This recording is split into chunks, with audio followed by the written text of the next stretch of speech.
Podcast. Fridge Friends Podcast.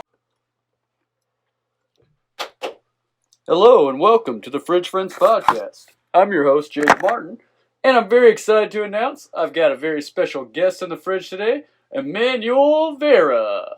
Hello. Yeah. And we're smoked away.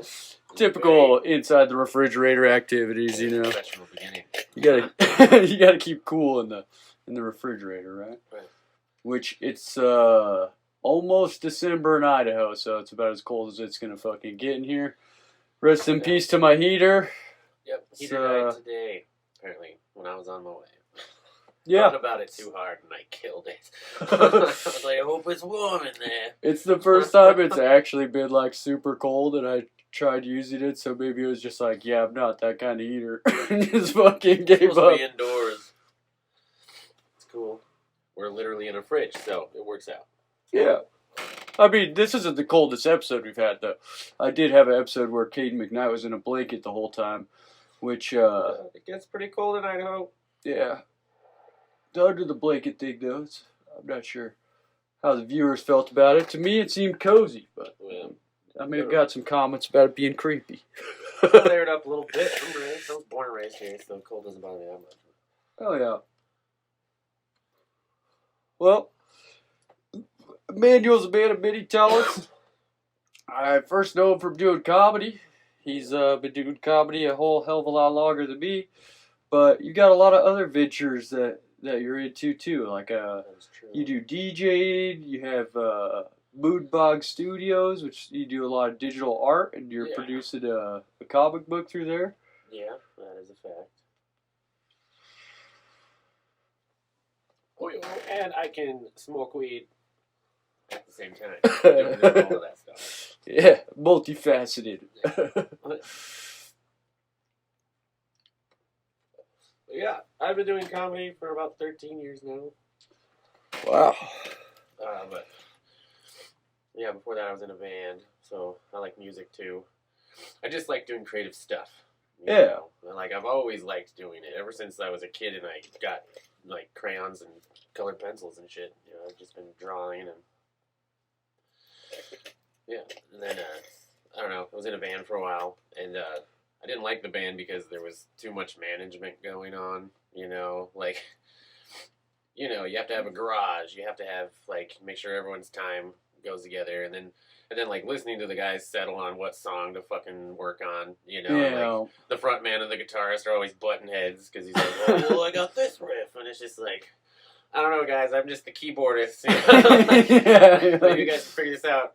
But, like, my part's the same either way. Yeah, we rocked out for like a year, and it was fun, and like everyone was my friend. You know, we all had a good time. But like when it was over, like the front man was like, "Yeah, I'm gonna move on to a different project," and we're always kind of like, "What?" You know? Yeah. We're like, "What? We've spent a year building up this like rapport of songs, and we only did like a handful of gigs." But anyway, it was fun. But after that, I was like, you know, I want to do something where I don't have to like rely on a bunch of people. You know, and I was like, so I went and did comedy. I went and did an open mic, and I loved it. You know, like it was scary and like I didn't do well. It was just my first time. I went up there and, like I had this like super big story because I went there and was like the week before, and I watched it, and I was like, oh, I'm definitely going to try this out. And so I spent a week trying to come up with a whole bit, and then it was like 6 to 7 minutes, and I get there, and they're like, you get 3. I was like, shit. And then I went in panic mode, and that's a lot better than a lot of people. They come super underprepared. You're like, hey, I got double the material. But like, so I tried to get it all out, and I was just talking really fast, just like, and like nobody laughed because they couldn't tell what I was saying. You know, I was talking so fast, and I was like, I'm done. That's the end. And they were like, you still got a minute, you know? What was that? You know? But I don't know. I got this like adrenaline rush, and I was like, oh, I can definitely do better than that, you know? And yeah. You know? Well, and it's very independent, so it's like exactly what you're looking for getting out of the band. And it was something like, where, I could practice just by talking to myself. You know? Yeah. Like, it's like I don't need my keyboard. I don't need all these other people. We don't need a garage, you know. And I really liked it because it was also like I went up there thinking, oh, I got this. You know, I've been on so many stages, but I go up there and it's like, oh yeah, I've been on stages with a keyboard and like 3 other friends in front of me. You know, like I only got like 6 parts in our whole set. You know, but yeah, it was a definitely. It changed the way I thought about it. You know, I was like, I got up there with the microphone, just like, holy shit. Yeah, totally It's up to different just feel me, than you know? fucking being behind the keyboard and like- having the whole I was like, I'm band. not qualified for this, but you know, it's been a shitload of fun ever since I started comedy. Because like, I started writing jokes and doing shows and meeting people that were giving me pointers, you know, and I started getting better. And then I started writing jokes, you know, that included my keyboard and stuff, you know. Yeah. And then I started like drawing my own flyers and stuff. And so like before long, I was doing comedy shows, drawing a lot, you know, and playing music and doing weird stuff with like samplers and shit. Because I'm a synthesizer guy. Yeah, so like totally filled that creative Yeah, like, it all aspect kinda of like coming brought it out of the together. band. You know, it's been a lot of fun because I get to do all of the things that I like doing, and it's still, I can call it being a comedian. Yeah, you know? yeah, it's all under the umbrella of comedy, and it all plays into it and everything. Yeah. 13 years though, that's a long ass time. When you started, was it back when the Funny Bone was here in Boise, or No, it was when there was nothing.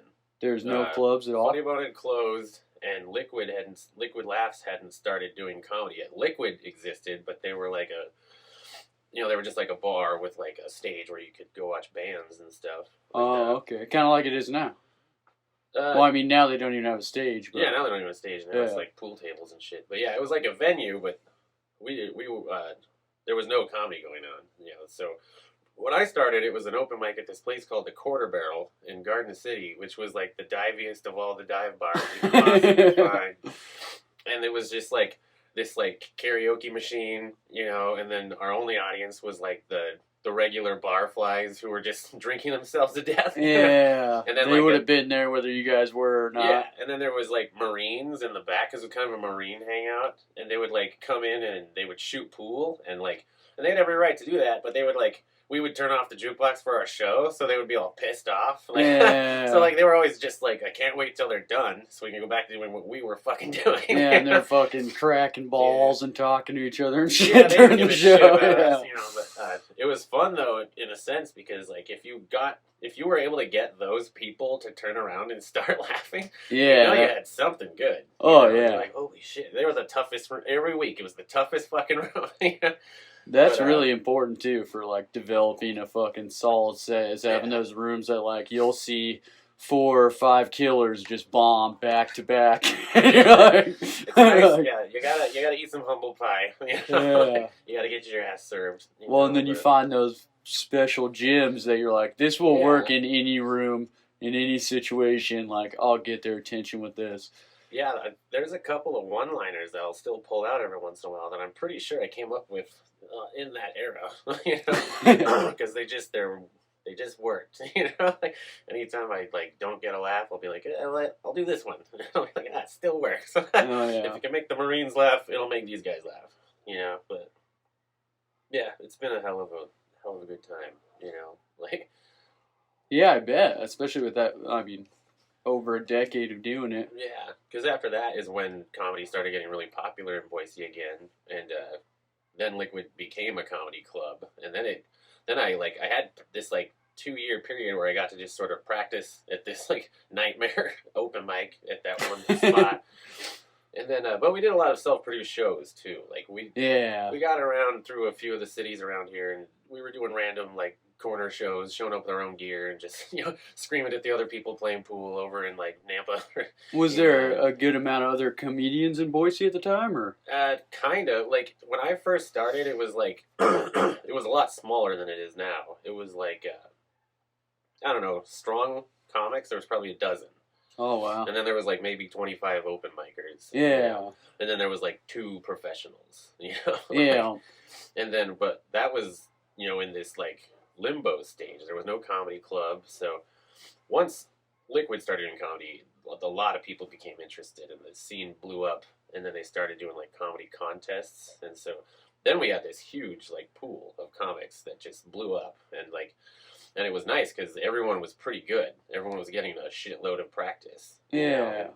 Was that in the days of like this is all way before I started doing comedy in Boise.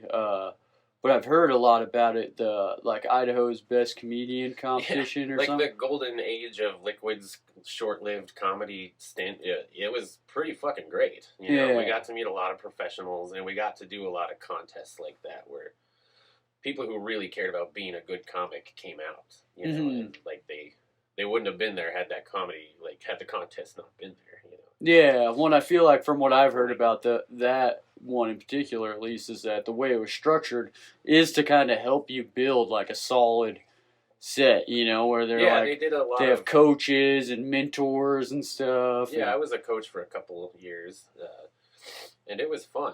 Yeah, but it was kind of like a team building thing ultimately. Like there was always just the one winner, and everyone's like, "Fuck, I wish I would have won." But yeah. But it was like the whole time, like if you got second or third place, even just the top 10, they all got like all this experience, you know. Oh, definitely. And like everybody started getting gigs after that, you know. Like yeah, it was a really good supportive place, you know. Like the whole scene was kind of like that, where like it was still like really small town Idaho. You know? Like, yeah. It's like people aren't cutting each other off to get gigs. They're not stabbing each other in the back. They're like, hey, you know, you want to get on this show? Like, yeah, they're like giving each other pointers on jokes and shit like that, you know? Yeah. Because when I started hitting the road, it's a different world out there, you know? A lot of people I meet are very professional, but it doesn't have that, like, hey, buddy, friendship kind of like, yeah. You know, it's, like, you'll go to a place in Denver, it's just a big-ass club, or, you know, they're like, oh, you're the talent? All right, set up. See you later. Good luck. You know? Yeah, like, they're like, you better do this amount of time, and we'll give you your check 2 hours after like the show. Here in Boise, it's like, there's a few venues where, like, the owners are like, hey, how's it going? Good to see you. You know? Like, they're like, good to, you know, how you been? And they're, like, all excited and, like, thankful and grateful that you did a show there.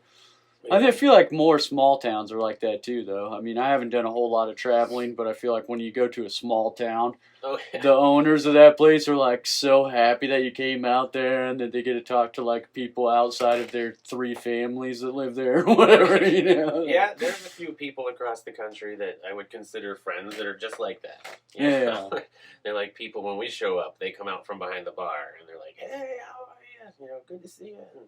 And it's always the small towns, you know. Yeah. You do these small towns, and like even if someone is not all that big of a comedy fan, if it's a small enough town, they'll go to just watch it. Just come. Yeah, this is the only thing for the month. You know, let's go to something. Like, I don't care what it is. Ice skating, let's go. Yeah.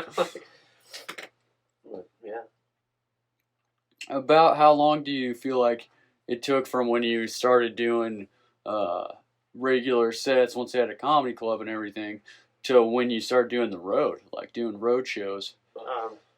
Well, I'd say it took me about 5 years before I was regularly working on the road. But that was just kind of like my journey in show business. Because like everybody kind of has a different journey. There's some people who luck out and they do a show with the right person and they get all kinds of fun gigs after that. Oh, yeah, you know? Sure, yeah. I've seen that a lot over the years. You know, people who I've done shows with in some bar are now like on Comedy Central's like web channel. Yeah, like, yeah. Wow, good for them. I guess living in LA does work, you know. But it took about 5 years before I got to a place where I was regularly doing sets that made sense. You know, that were like really cohesive and like interchangeable. You know, I had a really solid half hour, but I could switch out a few parts. You know, so I had an hour material, but collectively it was a half hour worth doing on the road. It was like a puzzle set, you know, but you could mix and match the parts. It was like 30 minutes, but maybe I won't use this one this time, and this one kind of that's pretty valuable to have, though. I mean, that way you can switch lanes. Getting in Boise is like there's so many open mics. It's just like you have time to you can really work some shit out. You know? Yeah. I feel like it's pretty good now. I mean, I don't have anything to compare it to because I wasn't a part of it back then, but there's a lot of open mics now. It's hard, the scene, despite we once again don't have a comedy club, but we kind of do. You know, unofficially we have a couple of good spots. And the comics and this like wave of comics that's now and like they're sort of like the fourth generation later of what I'm talking about. And so Yeah. it's kind of see that, like, all of those vibes that I really liked are still there, you know? Like, I'll go to a Thursday open mic where I know very few people. Because there's so many new comics. Yeah, but I see the same thing happening. You know, Yeah. they're all helping each other out, you know, and I think that's nice to see that it's still there, you know, because the last thing a town like Boise needs is, like, a bunch of people talking shit in a small pool, you know? Yeah. It's like this town's Well, and there's too a small little for us of to work that, against but each other. Well, I've show noticed- business. What are you gonna do? Yeah, one in anything. I mean, shit, there's always going to be that. But Right. I've noticed one thing for sure is that there is a lot of camaraderie in the local comedy scene. And then, Yeah. like, you know, once you meet somebody and you're friendly with them or you do a show together or something, then they're always looking out for you, too. If, I hear about something I can't do or you hear about something, you know. Yeah. It's like everyone's trying to give each other advice, give each other, like, ways to build each other up and... Yeah, you know, and it's nice to see them doing that and, like, it, like, going around, you know, like, it seems like everybody's kind of doing that. Like, Yeah. like, even me, when I end up planning a road trip, like, I always try to see about bringing someone who's ready, you know, and, like, like, you watch them kind of grow, and then you're like, hey, you know, you're ready, what do you say, you know? It's always fun to have those moments. I've gotten a chance to do that over the years where you get to take someone out for their first time and just, like, get to see them do all the things you did as a little puppy on the road. Like, Oh, my yeah. God. Is this Reno? Wow! You know? They give us free chicken fingers? Holy no shit, fucking that's a way. prostitute. Like, You ever bring somebody on the road that it just did not work out? oh, man. I think everyone has their horror story. Mine does not revolve around a comic, but it was the guy we hired to help us do the driving. Oh, okay. It was when I first got this, hooked up with this guy who was doing a lot of good road work. Like, he was just kind of building up, and basically I got name dropped. He knew a guy, and he was like, I need someone in the Northwest who's reliable, and he was like, well, I know this guy. And so this guy in New York sends me a message, and he goes, hey, you want to work for me? This guy says you're nice, and you're in the Northwest. And I was like, Hell yeah. I'm in. You know? So I started just touring all over the country working for this guy, and but yeah, in the beginning I was having a hard time finding someone to help me get out there because I don't have a vehicle. Yeah. And so I'm like, so the idea was to sort of put together the whole show into a car and go, but we hadn't really gotten there yet. So So you were hiring him as the driver and then also kind of the car. Well, it's a comedy story. So it starts with me talking to the other comic I was going to be traveling with. And I was like, you have a car, right? And he's like, yeah, but I don't have a license. Fuck like, yeah. Well, of course you don't. So I was like, what do you want to do? And he's like, well, I want to go. And so I got this idea to hire my friend's, my really close friend, her boyfriend, needs some extra cash. And he's willing to take the gig. And we're like, we can give you a couple $100. You know, we're going to be gone for like a week and a half.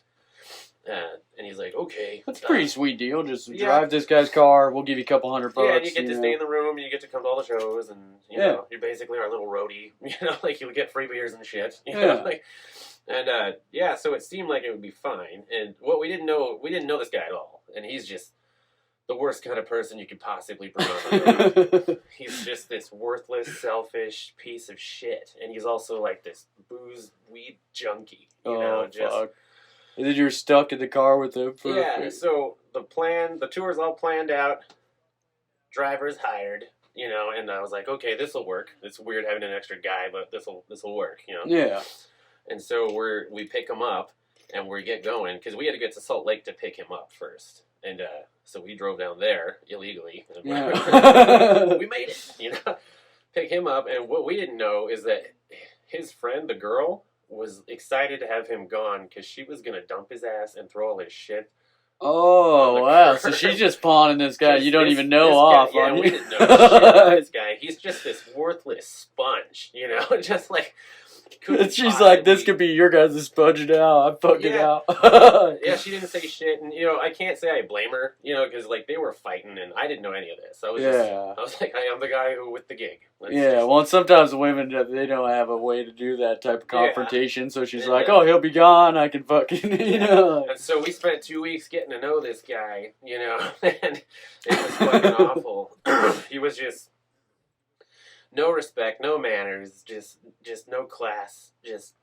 So we get him in the car, and he's driving, and the first stop he makes, because we give him his pay right off the bat. We're like, make this last now. This is also your food budget. You know? Oh, fuck. Like, and his first stop is he stops at a brewery and buys a 6-pack of a hardcore IPAs. And he's the fucking and he's DD. the driver. And so he's driving, and he pops one open, and he's drinking it, and, you know, me and the other comic, we partied, too. Yeah. And so we're like, all right, I get it. I've met a guy who kind of, you know. Like, yeah. Well, and having a like, beer, sure, like, you know, yeah, if you're but like... then he opens another one, you know, and then he stops at a weed shop and spends like another $80 on this fucking pen and shit. And we're like, okay, so between the beer and that pen, you've spent half of your week-long budget. Yeah.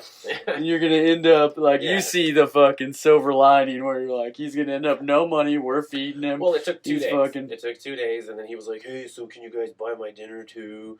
You know, and Yeah. we're like, we told you to save some of that fucking money. Yes, we will, because we Yeah. don't want you fucking hungry, but give me a break, dude. But you know, you definitely did that to, like, take advantage. 'cause Yeah, you and just, he's you all like, know. well, I've got my EBT card, and when it renews, I can get us food from the grocery store and, like, get you guys back. And we're like, fair enough, you know, at least you're trying, but Yeah. you should have saved your cash, you know? Like, how's Yeah. that pen, by the way? And he was like, oh, I'll share it with you guys, dude, I'm super generous. Didn't share it at all with any of us. Not once did the pen come our way. We had What to the ask him fuck? for it, and then he, like, reluctantly was like, you know, it's just like... And then it just got worse from there. We had to pick up the headliner from the Denver airport, and we get him in the car, and he's like, "Who's this?"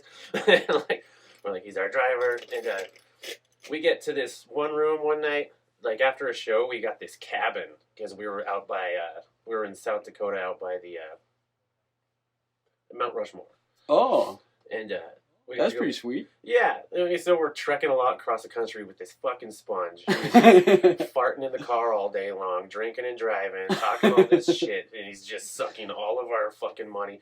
And he's Yeah, getting and he's blackout not even a drunk. part of the show at all. Not He's at just all, fucking- dude. He didn't even help us load in the gear. Yeah, You know, and like, at this point, he's like the worst driver, too. and he's getting drunk as a skunk at all of our shows and embarrassing himself, and in turn us. You know, and then like one night after the gig in Mount Rushmore, we got a cabin instead of a hotel room. This big fucking beautiful cabin. You know? Oh, yeah. We get in there, and he's all drunk as a skunk from all the free beers. You know? Yeah. He goes straight to From the your master guys' bedroom. show. Yeah, he goes straight to the master bedroom, kicks on the air conditioner, closes the door, passes out. That's where the headliner is supposed to go. Yeah. Okay. When you're on the road, the headliner gets the respect. You know, Of course, You yeah. know, it's like there's room here for all of us, including you, kid, but not the master bedroom with the fucking air conditioner because it's the middle of the summer. You know, it's Yeah. hot as fuck, and he's just in there sprawled out. You know, and that's his mentality. He took that mentality and it permeated every action he Yeah, did. it's the exact same Yeah. thing as when he first got the money, just blowing it all right away. Yeah. Popping beers as soon as he starts driving. It's And like, so, he doesn't care about anyone but him, you know? oh, and yeah. And so we get to Mount Rushmore, and there's this epic picture of us. We finally made it to Mount Rushmore. This is a cool thing to be seeing. We're doing it on comedy, you know, so Yeah. we're like getting paid to be here. But in the background of the photo is this piece of shit. There's this one photo of me and Casey Hunt and this kid who he calls himself Sloan. Also, his last name is Sloan, and so he goes, "Call me Sloan." His first name is like Roger or some Yeah, shit. You know? yeah. I don't know what his real name was, but I'm Sloan. That's how he talked to. He was like this punk skater kid, like just this junky piece of shit. You know? But anyway, so it gets to a point where Casey Hunt is like losing his mind with fury towards this kid because he's done most of the driving now because this kid has just been shit faced. Oh, You know, fuck. we've gotten in arguments in every parking lot of every hotel. Yeah. We're like, dude, you're sleeping on the floor with the sleeping bag. The headliner gets the bed. Yeah. He comes in straight for the bed. He's the kind of kid who will take a shit in a tiny hotel room in the bathroom and then walk out and leave the door open, you know, just so everyone can smell Yeah. me.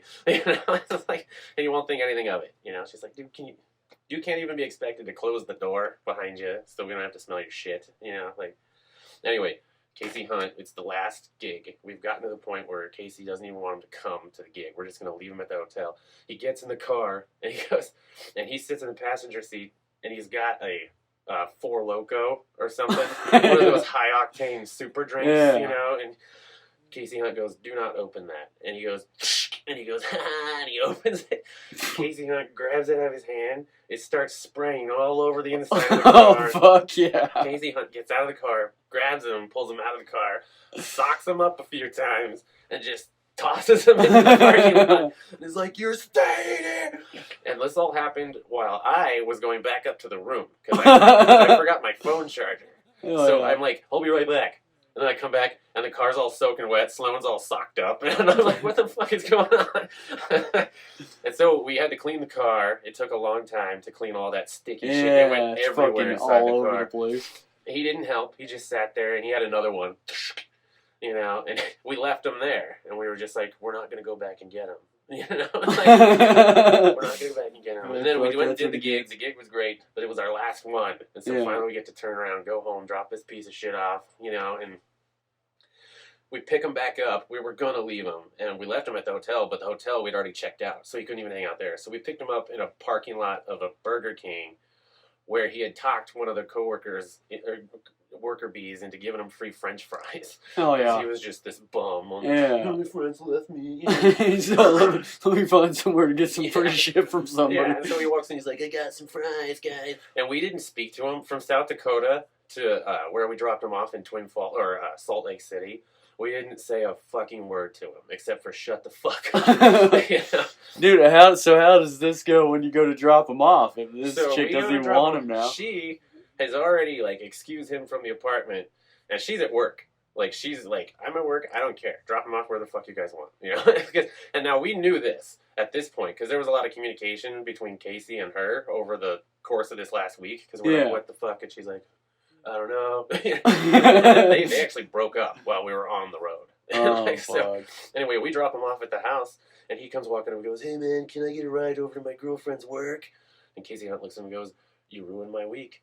Fuck you. And then You we ruined drove my away. week.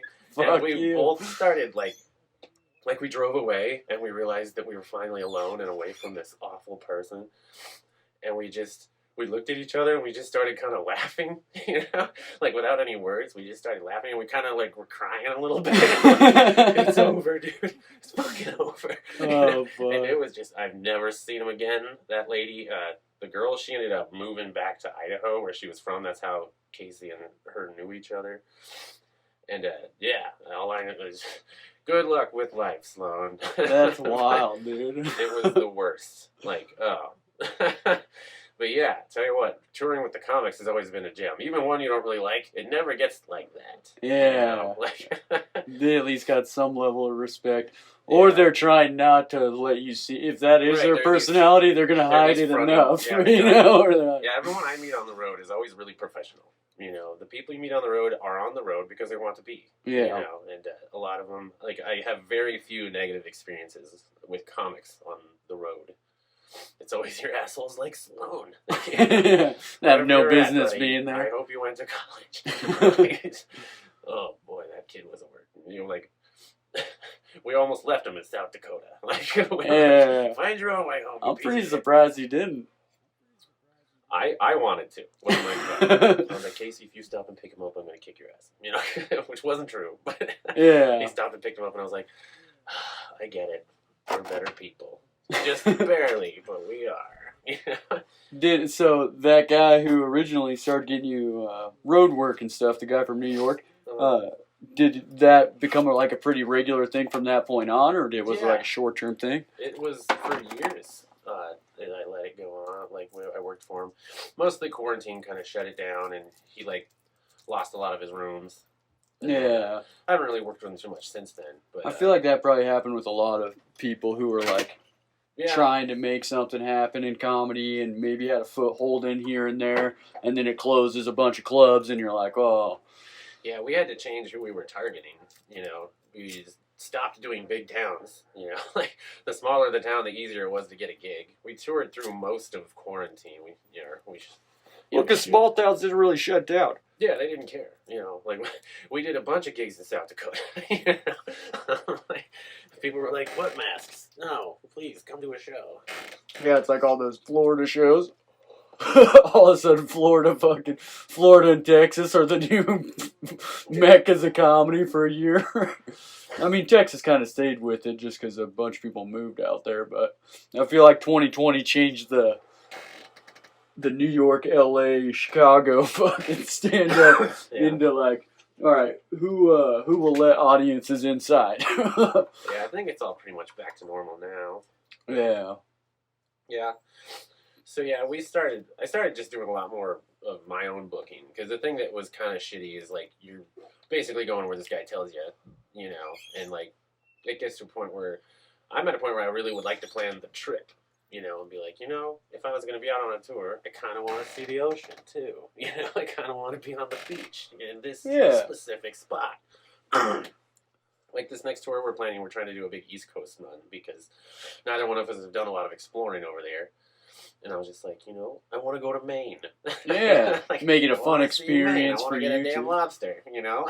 Like, because if you do it right, it's a paid vacation, you know? If you stack up the gigs and make enough money. Like, well, and so once you've been doing it for a little while, you feel like you have some credits, some different like contacts and stuff to where you can just set it up on your own more, and you're like, I don't have to rely on this booker or this guy. Or yeah, you know, and there was like, there's no longer any kind of friction, you know, because working for a booker, there was always friction, you know, like if a show didn't go well, you're answering to some other guy and he's yelling at you from New York. You know, there was a lot of times where he was like mad about something else even, and it seemed like he was taking it out on me, and I was just like, yeah. I was like, I did my jokes. Did your show in you know, in Florida not go well? Like, are you mad at a different, because he has like multiple crews out at once. Yeah. You know, and anyway, it just got to a point where working with him wasn't that fun. It was like working for an asshole in New York. Yeah. You know? And I was like, I'm just a kid from Boise. I didn't get into comedy to have a micromanager. It took me a year to understand how to talk to a guy from Brooklyn.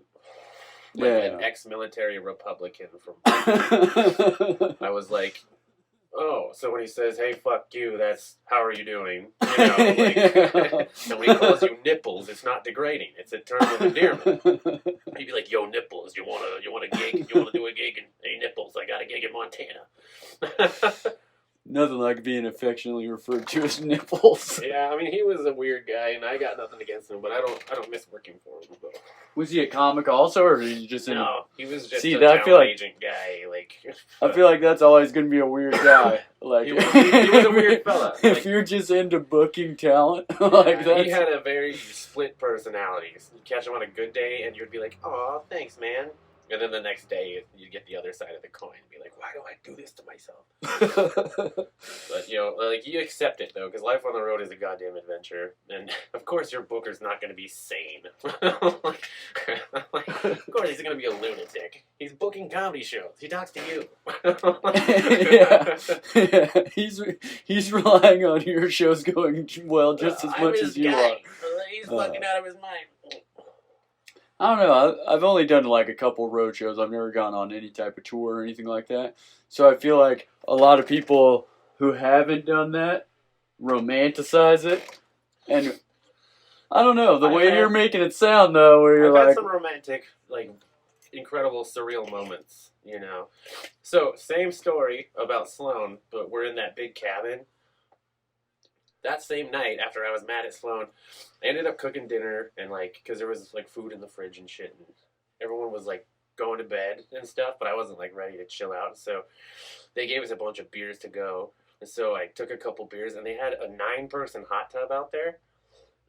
Nobody wanted to get in it. They all went to bed, you know. Fuck yeah. And so I got in by myself, and I did the whole Jim Morrison, like, floating in the pool, and we're in the mountains, so, like, I could see all the stars and shit, and, like, I'm sitting there drinking free beer, and, like... This was right outside Mount Rushmore? Yeah, and I'm just sitting there, and I'm, like, listening to the forest, and I'm like, this is pretty fucking rad. Yeah, you're like, comedy brought me here. I was here. like, I do feel like a rock star right now. Like, that's pretty sweet. But you gotta work for it. It takes living with the, you know...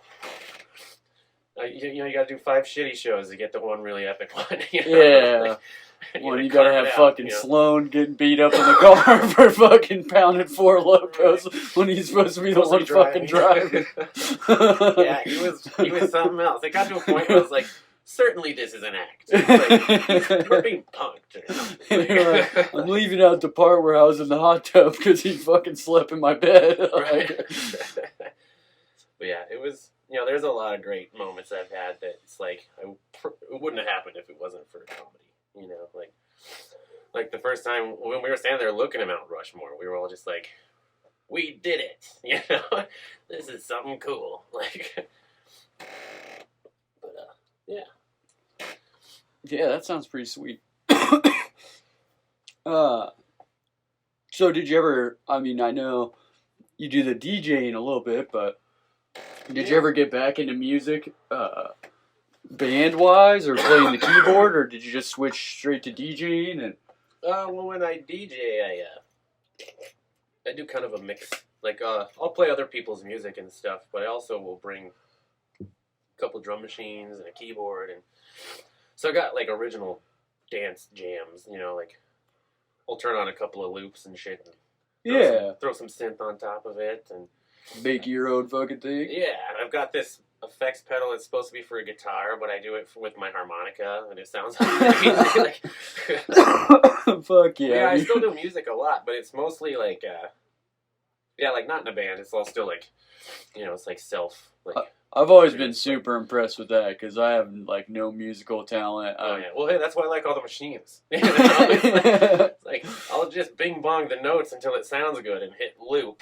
You know, like, well, I mean, to an extent, like fucking, what is a guitar or a flute or a saxophone? It's a machine in a way. Right. I just can't figure out the buttons. Yeah, I like synthesizers for that very reason. You don't have to tune them. You know? Yeah. It's like, yeah. But yeah, like, I've done several, like, game show style comedy shows where I got to be, like, the house music, you know? That was pretty fun. Yeah, that's pretty cool. Like, I got to, like, tell jokes, but with my keyboard, you know? It was all about, like, you know, like, if someone said a joke that didn't go well, I'd be like, wah, wah, you know? Like, oh, yeah. Like, you ever watch Kill Tony? Yeah. Like, Red Band on fucking Kill Tony, just like hitting that, the sound effects. And... yeah. Less, you know, it was more just like nuances, but yeah, like I got to open the show with a lot of like performance stuff, and then yeah, those shows were a lot of fun. That sounds super cool. I'd love to see something like that. Yeah, I used to have this little synthesizer that was on my phone. It had a sampler on it, and I got to bring this bit back, but you got to do this bit at a place that has all the right chords. You know, you're not gonna find yourself at a bar, but I hooked my phone to the speakers, you know, and then I sampled the audience, you know? Yeah. I was, like, fucking with them, like, making them sound all weird and shit, and then, like, writing jokes on top of that, but... That sounds pretty cool.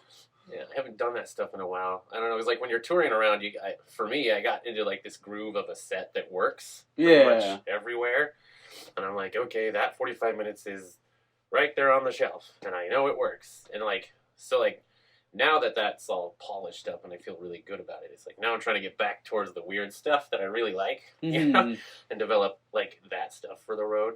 But it's like the less gear you can travel with, the better. Yeah, definitely. It's nice to keep it as compact as possible. Yeah, I heard on a podcast before that, before Carrot Top took his residency in Vegas, that he was traveling around with 3 semi-trucks of shit. Right, because he got all that crazy stage yeah. It's like, I've only got the one Roland, you know, it's like, if that thing gets broken on the road, it's not like I can go home and be like, oh, there's, this is my key. But you think, initially, you're like, I got this one Roland, you know, mix or whatever, but that adds a bunch more chords. Yeah. You gotta make sure that can fucking set up with this, and... like, you know, it's just, it's more about, like, like, when I go with all of that stuff, it's like, you know, it's nice to have your house, like, your home room, you know. Yeah. You know the sound guy, you got all your shit, you know, like, it's more of a production, like, I feel like if I were to do a show here in Idaho, like, a planned out long show, like, I would definitely feel way more comfortable bringing my keyboard and shit to that one. Yeah. Than, like, somewhere in Kentucky, you know? Yeah, like, somewhere you're able to, like, prepare for it, get the setup together. Because I mean, it would be more of, like, a performance than just, like, going up and doing your material. Yeah, well, and that stuff's pretty complicated, like, just setting it up and everything. Like, even this podcast, like, I would not be confident if I was just like, hey, it's cold out here, let's record this in the living room. and then I just move all this shit in there, it probably is not going to work. Like, for one reason or another, I'm going to fuck something up. You know, it's like, I have a really bad habit of, like, every time I go on the road, I leave something somewhere. You know, it's usually something small, like a pair of socks. You know, maybe it's a pair of shoes. But yeah, I've left a couple nice cables. You know, you get home and you're like, fuck, my 50-foot mic cable, you know, it cost you $85. Oh, you know, yeah. like, and then you left it at a bar in fucking Kentucky or something. They're not going to mail that to you. They're like, nice cable. Yeah. They're keeping that for the next guy. Yeah. But, we never really, we've been over an hour now. Oh. But we never really got a chance to talk about the comic book at all. And I was pretty excited to talk about that a little bit. I mean, well, I mean, maybe we'll just have to schedule a second installment, a massive special. Yeah, I would love to talk about the comic book. It would take equally long as we talked about comedy. It's a pretty big idea. Well, we just barely touched on that, but it always goes by fast. You know? Well, right now, I guess at the end of this one, we'll just try to drive them towards the Instagram page. But let's book another one where we can talk about that. Yeah, we could definitely use the promo. Yeah, one I'd be down to go kind of in depth on it. I know you got like a few issues already, and then Ginger you're coming out with a bunch. So. You know, we could have her here too because we're like the co-creators. You know, but yeah, it's a great comic book idea so far. It's still like in its gestation period. I've created a couple issues of a different comic book that I'm already gonna keep going. And you're doing all the artwork for that one? Yeah, it's photography/digital art. Mm-hmm. You know, I take all the pictures and then I turn them into drawings with AI filters, and then I format it all into a comic book page, and then I draw in the sound effects. You know? Oh yeah. And then like with Photoshop, you can do all kinds of cool lighting and like, you know, like there's crazy effects that you can do. We've got characters with lightning powers, and you know, like I don't know, but it's an exciting comic book. The digital realm is amazing. I can do all of it on my phone, you know. But yeah, I would love to talk about that. Yeah, definitely. It's a big idea and it's a lot of fun, and I think it'd be nice to have people paying attention to it. Well, and people can get kind of a little sneak preview of that on the Instagram page too. Which it's all lowercase. It's just the Masochist comic book. And it's Masochist, like M-A-S-O, kissed, like smooched. Masochist. Yeah. It's all about a brothel in hell. It's got a lot of monsters and boobies. Fuck yeah. So, who doesn't like that? Right? Yeah. Check out what else do you want to find under your bed? Yeah, right. The Instagram page is just artwork, you know, so far. Because like I said, the first issue is yet to exist. We have a little teaser issue that we made that's like a preview of the idea. Mm-hmm. For anyone who's actually interested, you know, but the first issue is still in development because we've lined up a pretty big cast, and you're actually you're the main character of this first issue. Oh yeah. But unfortunately, we follow your trip into hell where you're torn apart by monsters. Yeah, and you got to get to hell some way. So that's my winter. That's my winter project, and so that'll be done probably. I'm probably gonna have to wait till the end of the holidays before I can really get the whole thing pressed out, because it seems like a lot of fucking work. Like, yeah, well, the biggest part of it is getting everyone together. You know, because the reason I do photography is because I don't have the patience to draw all of this stuff. I love to draw, but that's not my style. I can't really draw the same thing from different angles over and over again. One picture will take all day. Yeah, and it's like, I don't have the time to draw a character and then draw all the windows in the building behind him. You know, it's like I'm way too ADD for that. And then all the text, and then all the frames, and all the crazy. I've got a pretty decent group of people who are the actual cast, you know, and it's really just trying to get them all worked out, because, you know, they've all got lives. You know, we've all got kids and jobs, and you know, and so what we're trying to do is like compartmentalize the shoots. You know, it's like, okay, well, today we actually really only need these two for these specific shots, so let's just get those. Then that's done. Get going on this next scene. Next time we'll need these 4 over here, and we don't need to worry about that shot anymore. Now all day will be this, you know. And so, because I was trying to get it all booked where we could get it all done in one day, and it's just like, I realized that's too much. Yeah. Like, well, and we've then had you're a going to few end up wishing you'd done it differently in the and future. so it's all about getting it right the first time, making sure it's fully planned. So, like, right now, the first issue it's a storyboard right now. Then the storyboards will become the photographs, and then they will become formatted onto the page. Yeah, well, I'm super excited for it. It's a lot of work, and it's a lot of sitting there staring at your phone or your tablet. So it's like some days I can do it for an hour, and I'm like, fuck this. And like some days I can be all in and get focused and do like 6 or 7 hours of like making it. But it's always kind of fun, you know, to like see it coming together. You know, it's like the first one I did, I was just like, well, it was actually a commission from a friend. He wanted to see us make a comic book where Ginger, my wife, is the star. And she's battling some kind of a monster. And so I came up with this idea where she's fighting this space monster from space. Space monster from space. You can cut that out, right? Space monster. Darn you and your doobies. Anyway, it's a really fun comic, and it was really short and simple. And I didn't really think it would become a big idea where I would want to tell a really big story at the time. But I was thinking, yeah, I could do a comic book. And I imagined it. And I was like, that'll probably look cool. You know, and then when it came together, I was like, I mean, I don't like to gloat too often, but I was like, shit, this looks fucking good. You know, it's like, this came together and looks badass, you know, but like, I learned a lot about the formatting, you know, there was all these little technical things I didn't think about when you're making a comic book page. You know? And so it was really this big learning process. So well, that's what I think would be so complex about it is like having the whole thing mapped out and then also focusing individually on like doing a photograph that's eventually going to become like just one small component of this frame. That's like, it's weird too because you think about the action. It's like to get someone to walk across the room, pour themselves a cup of coffee, and then pick up their phone that suddenly rings, you need 2 pages. You know? Yeah. Like, it's like, you know, there's not enough room. It's all photos. Yeah. But anyway, I got to thinking, like, you know, that looks so good. You know, I would love to tell an epic story, you know, like this.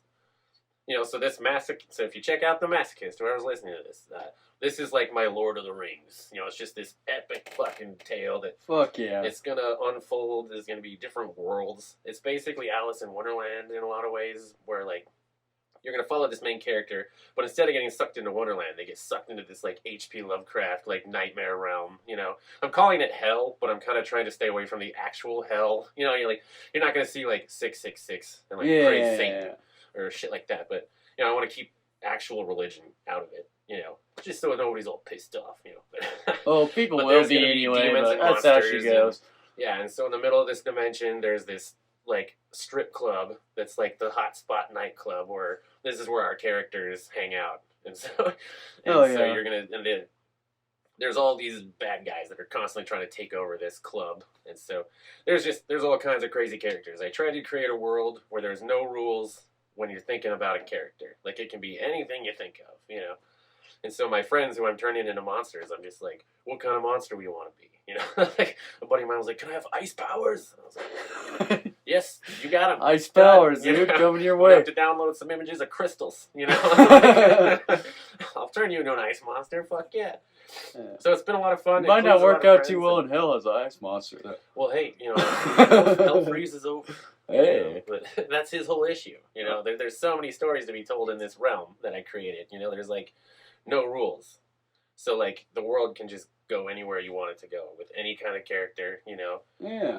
Like, you know, eventually they'll create an issue that's like all underwater. Why is there an ocean in hell? I don't fucking know. It's my book, you know. Yeah, that sounds super fucking cool, though. You know? Yeah.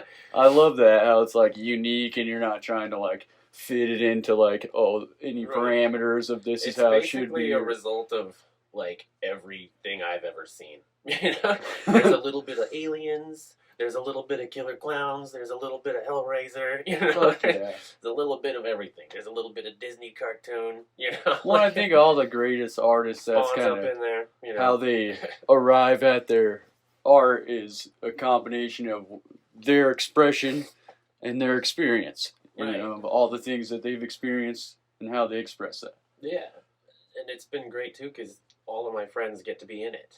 You know, and when this whole project is really rolling and I've told a few stories and I've got like 6 or 7 issues, I want all of my friends to be able to flip to their page and be like, there I am. You know? Fuck yeah. It's been a lot of fun. It's going to be a great story. And, yeah, so just tell everyone, yeah, check out The Masochist on Instagram, and then eventually we'll be releasing the first issue on Amazon. You know, we've sold many copies on Amazon. Our royalties are like 75 cents. It's incredible. Oh yeah. You know what We it got takes to get something 75 going. cents out of a Yeah. corporation. And Anyway, so yeah, I would love to do a separate recording. where yeah, we really could do dive a into that, 'cause whole podcast about that. that was just the tip of the iceberg right there. It's a big world in my head. Yeah, and I mean, you gave people the Instagram for that, but where can people follow you if they want to follow your comedy and stuff, see upcoming shows, or if you got any upcoming shows you want to plug? Or well, just search Emmanuel Vera, I guess, on Facebook right now. We're in the process of building me a website, me and my wife. Well, Sweet. she's doing it, and I'm, because I don't have the patience for that shit. Yeah. Like, buttons? Fuck that. well, I mean, it's getting easier and easier the Yeah, more apps there are. We But figured out a nice one, and I'm doing it on my phone. And yeah, I'm building a website. Just search Emmanuel Vera, whatever. I don't have a lot of upcoming shows right now. well, that's Boise in the Yeah, wintertime the anyway. main trip isn't till springtime, because one thing we've learned in the yeah, don't tour in the winter. Yeah, Not unless it's gonna you're be flying south. That's actually how I got one of my.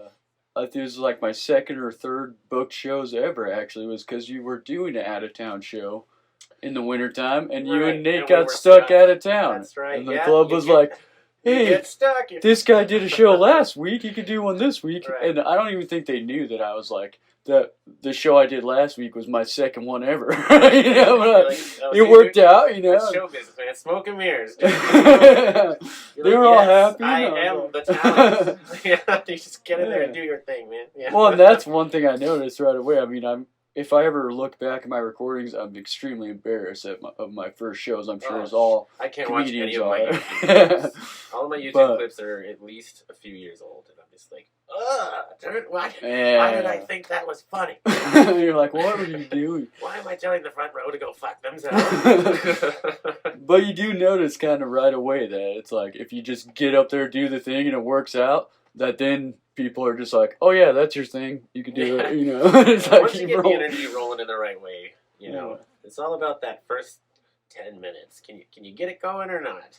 Like, anyway, Yeah. I've had a lot of fun. I guess we're probably done here. Yeah, we'll have another episode coming up soon with Emmanuel. And as always, if you want to be on the show or you have questions or comments that you don't want to put in the comments section, then email me at fridgefriendspodcast@gmail.com. Get all my upcoming shows on my social media, Jake Alistair Martin. And I appreciate you commenting, liking, sharing, subscribe, whatever you got to do. It's free to support the show. If you like the show, tell your friends, and you guys can all talk about all the dumb shit that we talked about. Yeah. Have a great night, everybody. Yeah, that was some dumb shit. I thought it was a lot of fun. That was good.